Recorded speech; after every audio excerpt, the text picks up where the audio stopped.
Plus Parandur விமான நிலைய ப்ராஜெக்டை வந்து தமிழக அரசு வந்து ட்ராப் பண்ணிட்டு சட்டசபையில் அறிவித்தாங்க.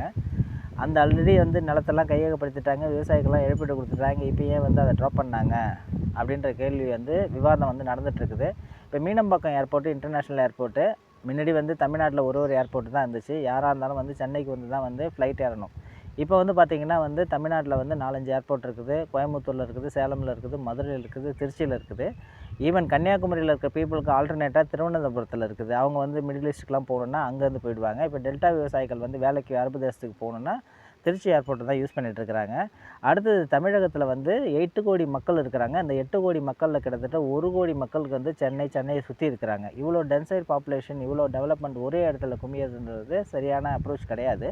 வளர்ச்சின்றது வந்து தமிழகம் ஃபுல்லாக சீராக இருக்கணும். ஒரு நாடு அப்படின்னாலும் நாடு ஃபுல்லாக சீராக இருக்கணும். அதுதான் வந்து ஒரு சரியான வளர்ச்சியாக இருக்கும். அப்படி இருக்கிற ஒரு பட்சத்தில் வந்து நெக்ஸ்ட்டு வந்து இந்தியாவோட மான்சஸ்ன்னு சொல்லக்கூடிய கோயம்புத்தூரோட அந்த ஏர்போர்ட்டை வந்து எக்ஸ்பாண்ட் பண்ணிங்கன்னா கண்டிப்பாக வந்து மிகப்பெரிய வளர்ச்சியை வந்து தமிழகமும் கோயம்புத்தூரை சுற்றி இருக்கக்கூடிய இடங்களும் வளர்கிறதுக்கான வாய்ப்புகள் இருக்குது. அதை விட்டுட்டு சென்னையிலே திரும்ப ஏர்போர்ட்டு திரும்ப தொழிற்சாலை அப்படின்றது வந்து தவறான ஒரு முடிவாக தான் தோணுது. இப்போ வந்து இந்த இவ்வளோ கொள்ளளவு இருக்கக்கூடிய அந்த மீனம்பாக்கம் ஏர்போர்ட்டில் இப்போ வந்து இருக்கிற அந்த 100 ஏக்கருக்கு மேலே ஆல்ரெடி கையகப்படுத்த வச்ச இடத்த இது பண்ணாலே அதிகமான அளவு பேசஞ்சரை ஹேண்டில் பண்ண அளவுக்கு அந்த ஏர்போர்ட்டு கேப்பபிலிட்டி வந்துடும். அதை விட்டுட்டு நம்ம வந்து புதுசாக ஒரு ஏர்போர்ட்டுன்றது வந்து ரியல் எஸ்டேட் மாஃபியா குரூப்பு தான் வந்து இதெல்லாம் கிரியேட் பண்ணுறாங்களா அப்படின்னு ஒரு சந்தேகத்தை ஏற்படுத்துது. ஏன்னா ஒரு ஏர்போர்ட்டுக்கான ஒரு ப்ரொப்போஸ்டு இடத்த இது பண்ணுறதுக்கு முன்னாடியே அவங்க என்ன பண்ணுறாங்க, அந்த இடத்துல சுற்றி இருக்க இடத்துலலாம் தன் பேரில் பினாமி பேரில் வாங்கி வச்சுக்கிட்டு ஏர்போர்ட் வந்தோடனே அந்த காஸ்ட் வந்து ஜிப்புன்னு ஏறிடும். ஸோ அப்போ வந்து விற்றுட்டு காசாக்கணும்னு நினைக்கிறாங்களா அப்படின்ற இந்த மாஃபியா அதுக்கு பின்னணியில் இருக்குதா அப்படின்ற ஒரு சந்தேகத்தையும் இது கிளப்புது.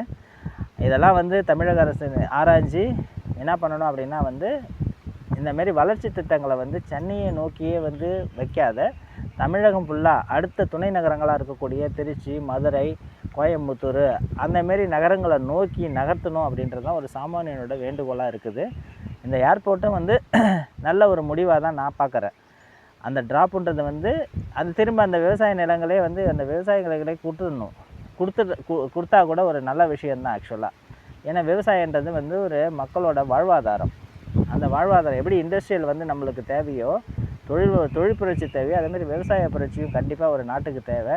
உணவு உற்பத்தியில் வந்து தன்னிறைவு அடையணும். அப்படி இல்லைன்னா நம்ம எல்லோரும் வந்து வெளிநாட்டில் கையேந்துற மாதிரி ஆகிடும் உணவுகளுக்காக. ஸோ அந்த தன்னிறைவை இது பண்ணணும்னா விவசாய நிலங்கள் வந்து பாதுகாக்கப்பட வேண்டும். அந்த விவசாய நிலங்களை திரும்ப விவசாயிகள்கிட்ட ஒப்படைச்சி இருக்கிற ஏர்போர்ட்டை வந்து தமிழகத்தை சுற்றி இருக்கிற ஏர்போர்ட்டை எக்ஸ்பாண்ட் பண்ணி ஒரு நல்ல ஒரு முடிவு எடுக்கணும் அப்படின்றது தான் தமிழக அரசு எடுக்கணும் தான் ஒரு சாமானியனாக எல்லாரோட வேண்டுகோள். நன்றி, வணக்கம், ஜெய்ஹிந்த். மீண்டும் ஒரு பதிவில் பார்ப்போம்.